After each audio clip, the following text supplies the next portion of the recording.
খুব ক্রেভিংস উঠেছে, মুড়ি মাখা খাবো টমেটো দিয়ে, বেশি করে একটু ঝাল দিয়ে, পেঁয়াজ দিয়ে, আচার দিয়ে। বিশেষ করে এই যে আচার, জলপাইয়ের আচার, এটা আমার আচারটা খেতে খেতে একদম তলানিতে চলে আসছে। এটি ভালো করে মাখিয়ে নিলাম।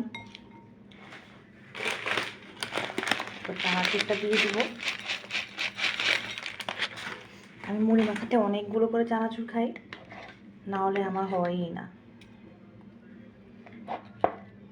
আচার দিয়ে দিলাম, আচার দিয়ে দিব বেশ খানিকটা। এবার মুড়ি মেশানোর পালা। আমার বাড়িটা মনে হয় একটু ছোটো হয়ে গেছে, সেটা আগে বুঝি নেই, এখন মনে হচ্ছে বাড়িটা আর একটু বড় হলে ভালো হতো। এখন জাস্ট একটা ডলা দিব। আমি এক্সট্রা করে কোনো সরিষা তেল দিব না, কারণ আচার নিয়েছি, আচারের মধ্যে তেল আছে। আচারটা হচ্ছে টক মিষ্টি আচার, আমার শাশুড়ি মার হাতের স্পেশাল জলপাইয়ের আচার। অসম্ভব মজা। এই আচারগুলো আমাদের জন্য মা করে এবং বয়মে ভরে ভরে পাঠায়। আমরা খিচুড়ির সাথে, তারপর ডালের সাথে এমনি এমনি খাই। অনেক পছন্দ মায়ের হাতের আচার। এই যে বিসমিল্লাহ।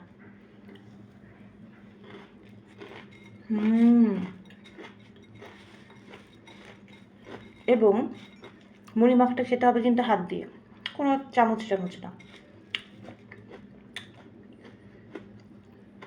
অসাধারণ।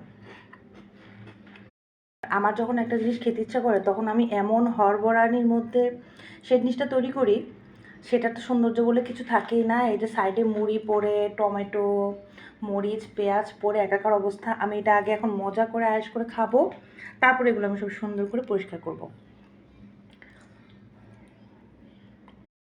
তো সন্ধ্যার নাস্তায় আমার মতো এরকম মুড়ি মাখার পাগল কে কে আছেন বলে ফেলুন চটপট করে। টাটা।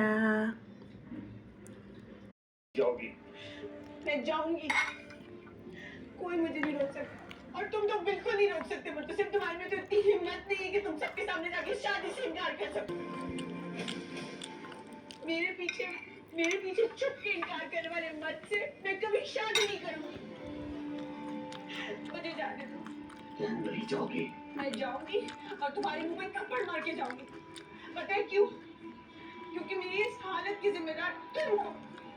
तुमने मेरे साथ ये सब कुछ किया, तुम्हारी वजह से मेरे हाथ टूटे हैं।